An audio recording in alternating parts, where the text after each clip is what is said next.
I saw a ghost, or did I? 7 years ago, I awoke around 2 a.m. to see my friend's mother standing beside the bed, smiling down at me.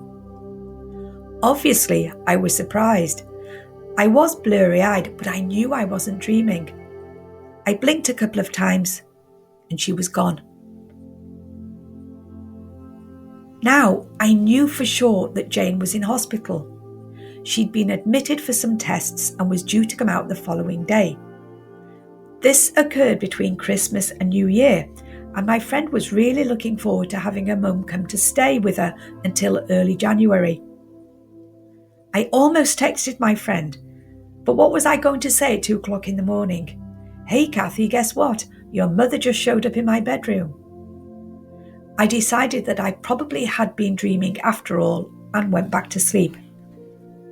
The following morning, I reached for my phone to check the time, and there was a devastating text message from Kathy that simply said, "Mum died in the early hours of this morning." So, I hadn't been dreaming after all. Jane, a wonderful, funny lady in her 80s, had come to say goodbye. I was honoured, and I will never ever forget it. But was what I saw a ghost? Absolutely not. Was it Jane herself? After all, she appeared in full colour and, in my sleepy state, appeared solid.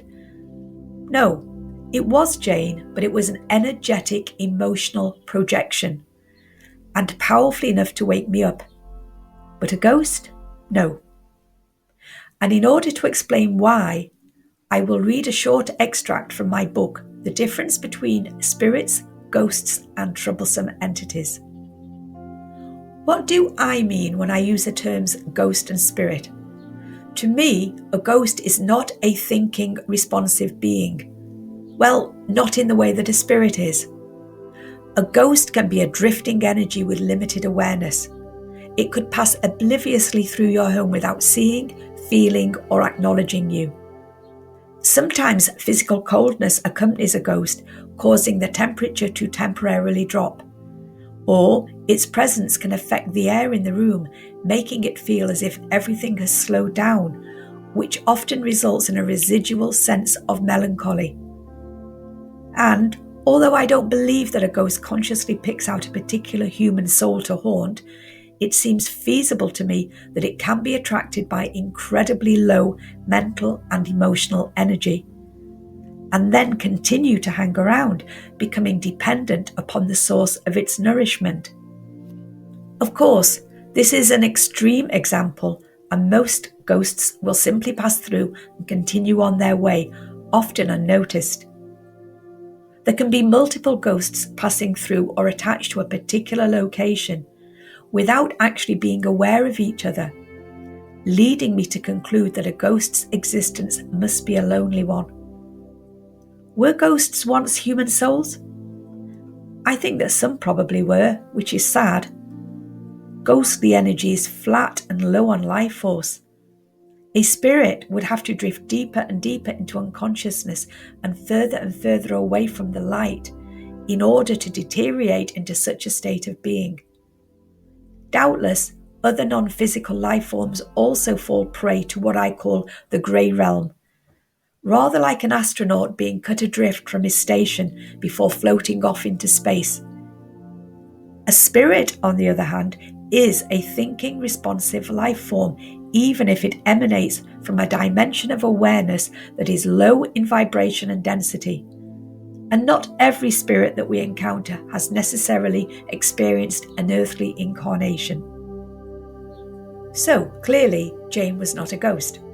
She wanted me to see her and had faith that I would. If she wasn't a ghost, was she a spirit? No, but it was her spirit that communicated with me that night. I usually don't refer to the deceased as spirits because I believe that we are all souls in either human or non-physical form, little but powerful shards of the collective soul. I believe that the spirit is the essence of us, a record of who we are, and the only thing we take with us when we die. However, for the sake of the book, It was easier to use the term spirit rather than soul because that is the term that most people recognise. I haven't seen Jane since that day, though I sometimes feel her humour and warmth.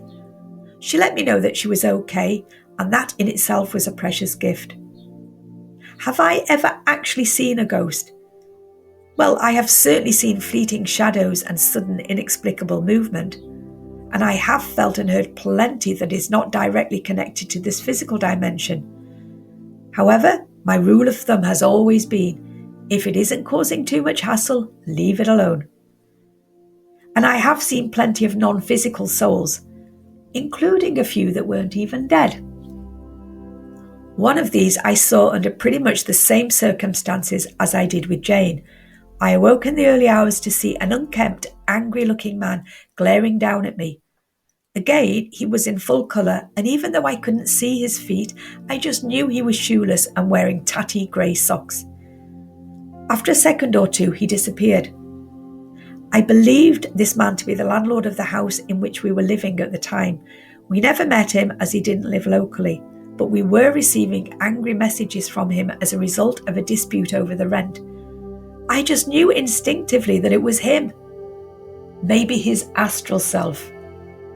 On another occasion, I paid a visit to a derelict house that had been intriguing me for some time. Sitting on a hill overlooking the sea, it must have been a lovely home in the past. The door was open, and so I wandered in and partway up the staircase.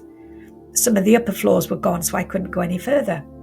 Suddenly, in my mind, a scene unfolded as I gazed into the living room through a hole in the wall.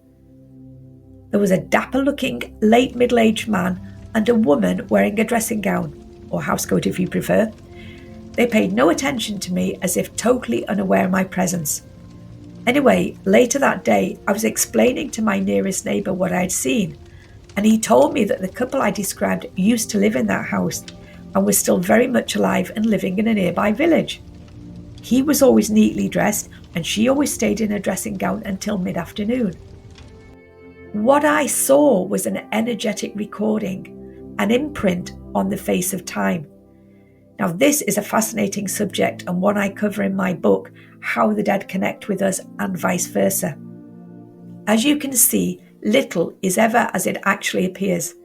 I could make 100 videos and still not make a dent in the subject of the paranormal, or that which we might believe to be paranormal.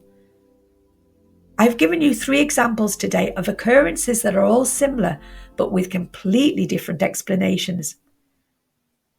If you'd like to hear more of these stories, please like the video, as that will really help my channel. Bye for now.